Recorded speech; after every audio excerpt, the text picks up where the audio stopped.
Bapak, kami ucap syukur bahwa Tuhan memelihara hidup kami Tuhan. Pada saat ini biarlah kami ucap syukur oleh karena kami boleh memuliakan nama Tuhan, memuji nama Tuhan, menyaksikan kuasa Tuhan, bisa Tuhan, dinyatakan bagi semua orang yang percaya. Pada saat ini kami mendengar firman Tuhan, mau belajar, dan Engkau saja yang berfirman. Karena kami tahu firman Dia dan Amin yang selalu menuntun kami dalam hidup. Dari dalam nama Yesus Kristus kami berdoa. Amin. Luar biasa kesaksian ini malam ini kita bisa berkumpul ya anggapnya di tahun yang baru ya, beberapa minggu ya, masuk di tahun yang baru ini. Ya kita yakin dan percaya kalau kita bisa melalui tahun yang lalu dengan diberi kesehatan, berkat dari Tuhan, kita yakin dan percaya masuk tahun 2022 ini kita akan lebih lagi diberkati. Amin. Asal satu, kita tetap pegang firman ya. Setia kepada Tuhan. Nah, kita di sini sedikit saya mau belajar sebetulnya apa sih kita tuh makhluk yang diciptakan secara unik, mulia oleh Tuhan. Ya. Dan kita belajar bagaimana kita akan menjadi serupa dengan Kristus. Ya, sang pencipta ya, sang pencipta. Saya hanya tidak akan banyak baca ayat, cuma di dalam Roma 8 ayat 29 kita di sini terjemahan yang baru ya. Kalau di situ ada, tapi saya akan baca ya. Saya bacakan aja. Ini dalam perjanjian yang baru berbeda di situ. Allah mengetahui apa yang Dia kerjakan sejak semula. Dia memutuskan dari permulaan untuk membentuk kehidupan orang-orang yang mengasihi Dia serupa dengan kehidupan anaknya. Nah ini yang paling penting. Kita melihat bentuk asli dari yang diharapkan dari kehidupan kita itu di dalam siapa? Itu di dalam Yesus yang anaknya Allah. Nah, jadi kita lihat juga di dalam Kolose 2 ayat 7 ya, mungkin agak beda juga. Di sini saya ambil terjemahan yang lain. Hendaklah saudara berakal di dalam Dia dan memperoleh kekuatan dari Dia. Berusahalah agar terus-menerus tumbuh di dalam Tuhan dan menjadi kuat serta bersemangat dalam kebenaran.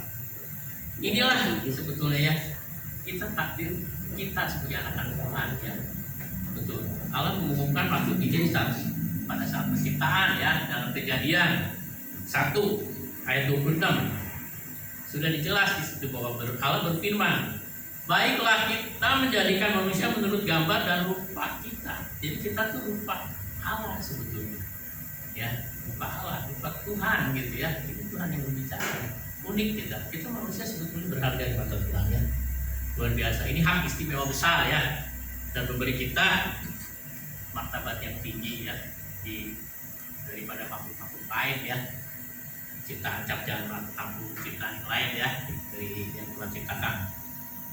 Jadi kita sebetulnya ada perbedaan dari makhluk yang diciptakan. Kita mempunyai apa? Roh ya. Kita adalah makhluk yang mempunyai roh, yaitu roh kita kekal dan akan hidup lebih lama daripada tubuh jasmani kita. Yang kita paling berapa tahun sih kita hidup di dunia? Seumur panjangnya juga 100, ada yang mungkin 140 ya, mungkin ada juga tuh di nilai Google Record ya. Tapi sebetulnya tetap terbatas. Zaman dulu ada ratusan tahun ya, tapi sebetulnya ya tetap juga ya, kekekalan ini hidup yang lebih kekal, lebih dari tubuh jasmani kita. Jadi kita jelas kita mempunyai roh, kita mempunyai akal budi juga ya. Nah, kita bisa berpikir, berkenalan, memecahkan masalah. Kita Tuhan beri kita kemampuan untuk memecahkan masalah.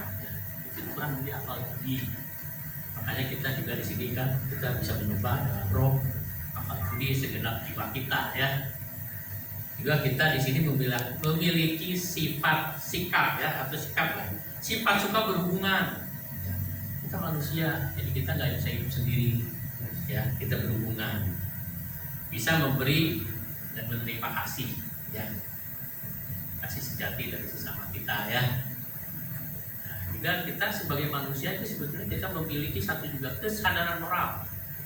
Ya, kesadaran moral dapat membedakan yang benar dan yang salah. Nah ini sebetulnya secara dari hati kita paling dalam itu sebetulnya tahu ini benar atau salah sebetulnya ya, itu kesadaran ya, diberikan kesadaran sebetulnya. Cuman bagaimana kita melakukan, bagaimana mempraktekannya itu, nah itu tergantung juga kepada kita. Bagaimana kita punya hubungan yang intim dengan Tuhan ya, kita melakukan yang benar. Terus itu ya. Jadi di sini kita harus ingat bahwa semua orang, baik yang percaya ataupun yang bukan percaya, memiliki bagian dari gambar Allah. Semuanya juga diciptakan sama ya. Ini orang jahat, orang benar juga sama ya. Bahwa Tuhan diciptakan gitu. Cuma tidak secara lengkap gambar Allah ya. Tidak lengkap. Jadi kenapa? Sudah diubah oleh apa? Dosa ya.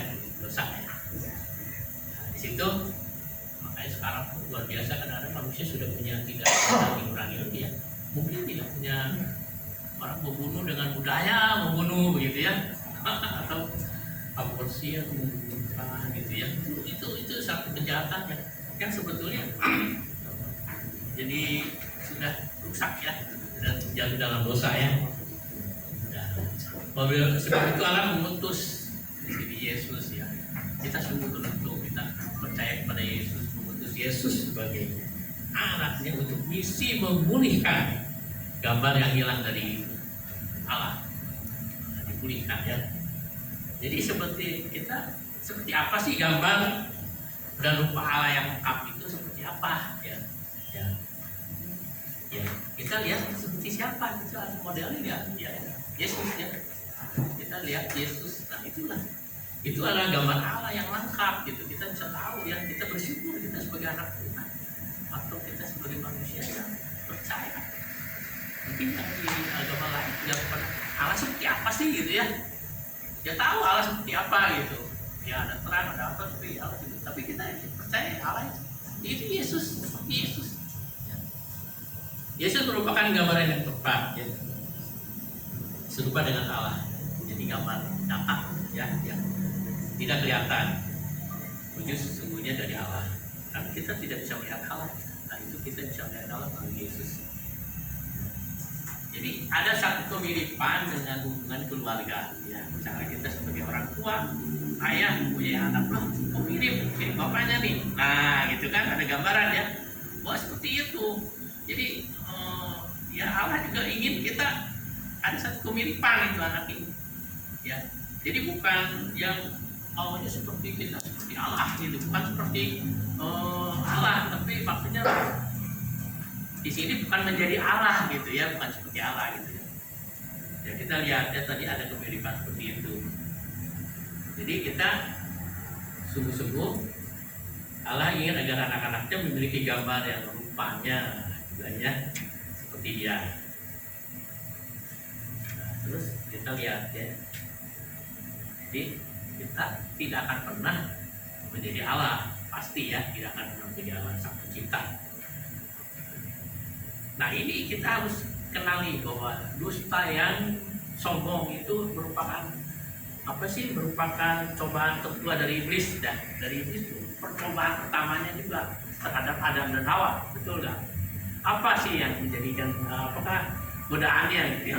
Di sini kita tahu kan bahwa iblis menggoda Adam dan Hawa dalam hal apa dosanya? Bahwa dia kalau memakan buah itu dia akan menjadi seperti Allah. Dia akan menjadi Allah. Dia akan menjadi Allah. Luar biasa ya. Jadi kita akan menjadi seperti Allah. Kita ingat ya, bahwa banyak ajaran-ajaran yang lain, agama filsafat, zaman baru. Jadi mempromosikan dusta seperti ini nih, kesombongan dusta dari iblis ini seperti itu dipakai terus ya. Nah, itulah makanya waktu Tuhan dicobai juga kan, Tuhan Yesus dicobai kan beberapa kali dicobai oleh iblis ya. Ya itulah ya, padahal dia juga Tuhan, gitu ya. Jadi kita lihat di sini. Jadi kalau kita punya keinginan menjadi Allah, ini muncul setiap kali kita berusaha mengendalikan keadaan kita. Kita kadang-kadang seperti itu, mengendalikan keadaan kita, masa depan kita, orang-orang sekeliling kita, gitu ya. Jadi kita yang muncul, gitu ya. Bahkan kadang-kadang Allah dipakai, ya kita mempunyai Allah bukan dianggap sebagai Allah, tapi sebagai hamba, ya. Itu enggak. Gitu. Ya, jadi di sini kita mengambil nilai-nilai sikap karakternya daripada Allah, bagaimana ya. Jadi di sini ada kenakanlah cara hidup yang sepenuhnya baru, yakni kehidupan ciptaan Allah. Sebuah kehidupan yang diperbarui dari dalam dan mendesak masuk dalam perilaku. Ketika Allah secara seksama menghasilkan karakternya di dalam. Ya, gitu. Jadi sasaran utama Allah bagi kehidupan Anda, kita semua di dunia bukanlah tadi. Nah, ini tadi ada satu kesaktian, kenyamanan ya. Nah, jadi bukan kenyamanan. Kita ingat kok, sebetulnya melainkan apa tadi, pengembangan karakter hidup kita selalu diubah untuk seperti Allah ya. Menjadi serupa dengan Kristus tidaklah berarti kehilangan kepribadian ya, seperti robot gitu ya. Robot kan ya bisa melakukan begini, tapi dia tidak mempunyai akal budi ya, berbeda gitu. Ya, jadi kita bukan seperti robot yang punya kepribadian masing-masing yang unik ya. Tapi di sini sebetulnya Tuhan juga mau menggunakan kepribadian kita masing-masing ya, untuk memuliakan Tuhan dengan karakternya yang sesuai dengan karakter Kristus gitu ya. Jadi Allah menciptakan keunikan nggak mau menghancurkan tentunya ya. Jadi keserupaan dengan Kristus berarti mengubah karakter kita, bukan kepribadian kita, ya, mengubah karakter kita. Jadi jenis karakter yang Allah inginkan dari Anda, dari kita semua, yang kita harus kembangkan, ya. Kita dalam firman Tuhan di dalam Matius 5 ya, kita bisa baca tentang ucapan bahagia dari Yesus, itu ada ucapan berbahagia. Nah, itu contoh juga sebetulnya itulah Tuhan inginkan gitu ya. Kita tahu juga ada juga di dalam yang tadi tentang buah roh, terus juga dari pasal-pasal dari Paulus mengenai kasih ya, Rasul Paulus tentang kasih gitu ya, atau yang di dalam Rasul Petrus tentang kehidupan yang efektif produktif. Mungkin nanti firmannya bisa saya nggak bahas firmannya seperti itu. Maksudnya tidak buka. Jadi setiap kali kita lupa bahwa karakter merupakan salah satu tujuan Allah bagi hidup Anda. Karakter kita yang selalu diubahkan karakter kita ya. Anda akan menjadi, kalau misalnya ini, kalau kita melupakan atau tidak di sini, setiap kali Anda lupa bahwa karakter merupakan salah satu tujuan Allah, nah Anda akan pasti menjadi putus asa ya, dalam keadaan Anda, keadaan kita ya, sehingga timbul dari pertanyaan, mengapa hal ini terjadi padaku ya, misalnya kita sakit, kita mengalami secara ekonomi susah, bagaimana, kenapa sih hal ini terjadi padaku gitu ya, mengapa aku mengalami masa sesulit ini gitu ya, semua pada semua sulit ya. Kalau kita ya itu tadi, kalau kita merupakan bahwa karakter kita dibentuk seperti Kristus gitu. Jawabannya, jadi kehidupan memang seharusnya sulit. Gak ada kehidupan yang mudah. Kehidupan itu sulit, betul ya, betul. Kesulitan itulah yang tadi dibilang memungkinkan kita bertumbuh. Ya, dengan tadinya kita dengan kesulitan, kita jadi iman kita bertumbuh gitu ya. Kalau nyaman rasanya enggak ya, tenang gitu ya. Kita seperti di bumi itu seperti di surga gitu. Sebetulnya bumi kan bukan surga ya. Bumi tetap bumi, tetap banyak kesulitan. Nah, kalau kita yakin ini, kita tetap berjalan bersama Yesus ya. Yakin kalau kita karakter kita dibentuk, kita akan mampu mengatasi masalah-masalah itu. Jadi banyak orang salah menafsirkan janji Yesus tentang hidup dalam kelimpahan. Ya banyak kan sekarang apa namanya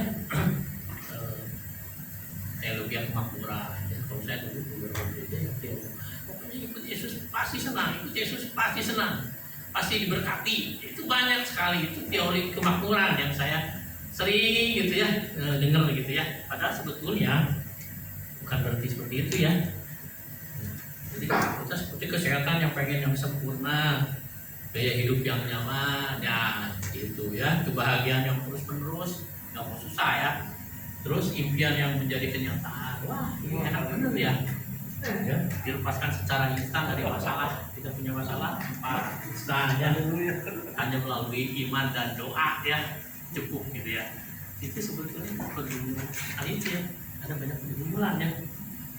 Jadi pendek kata, mengharapkan kehidupan Kristen itu mudah seperti mengharapkan surga di bumi ya. Padahal bukan itu tujuan kita. Tuhan mempunyai tinggal kita hidup di surga. Iya. Jadi kita seringkali ya tadi saya bilang memperlakukan Allah sebagai hamba gitu ya. Jadi itu penting ya. Kalau kita dalam pemikiran hidup itu mudah, Anda akan kecewa dan hidup dalam penyangkalan terhadap kenyataan. Gak bisa menerima kenyataan lah. Kalau banyak orang yang frustasi karena nggak bisa menerima kenyataan, ya stres, depresi, karena nggak bisa menerima kenyataan. Nah, ya seperti itu. Jadi jangan lupa bahwa kehidupan bukanlah menyangkut kita, Anda semua, ya. Ya, jadi kehidupan ini Anda adalah tujuan daripada Allah. Ya, daripada bukan sebaliknya. Jadi kalau Allah memberi kesempatan kita untuk hidup di bumi ini, ya sebetulnya untuk apa? Untuk membangun, menguatkan karakter kita bagi kehidupan di surga. Ya, penguatan kita untuk hidup di surga gitu, membangun kita dibangun ya, benar. Jadi tentu ada satu pribadi yang bisa membantu kita, menolong kita untuk kita bisa membentuk karakter seperti Allah, Yesus ya, yaitu melalui Roh Kudus. Itu Roh Kudus ya. Jadi Roh Kudus memampukan kita untuk mengaturkan, menghasilkan karakter yang Kristus ya. Tuh. Jadi ketika kita harus percaya yang Alkitab yang berkata ya, ketika Roh Tuhan bekerja di dalam diri kita menjadi manusia, menjadi makin hari makin serupa dengan Dia. Ya. Nah, itu. Ya. Jadi kita harus percaya bahwa kita bertumbuh satu.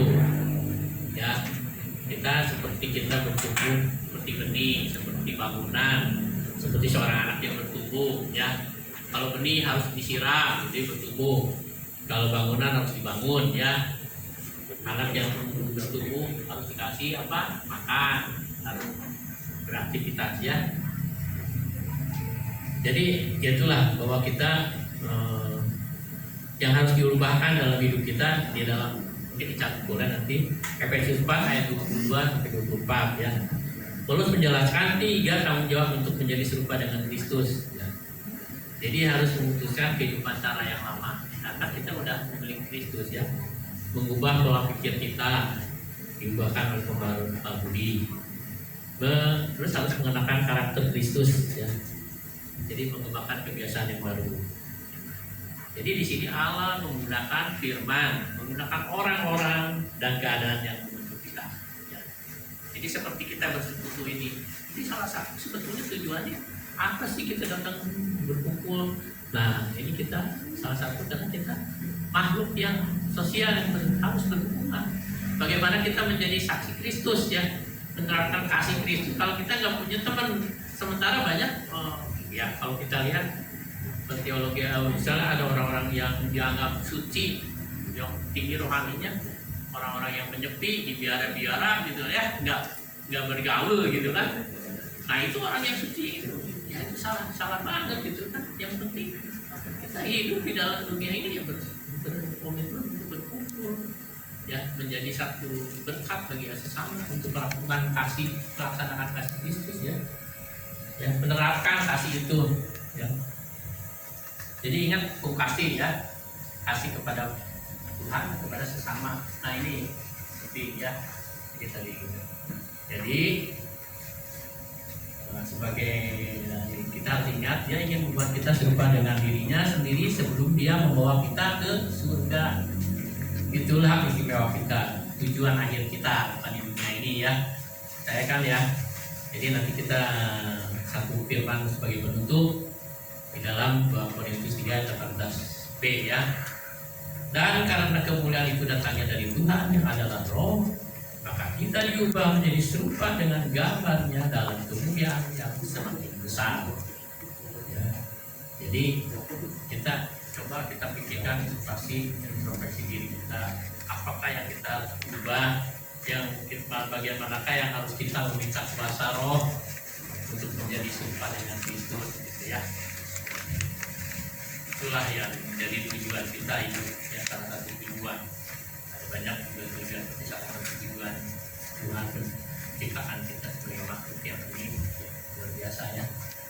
Semoga firman ini menjadi berkat di tahun ini yang tadi banyak melayani Tuhan sesama.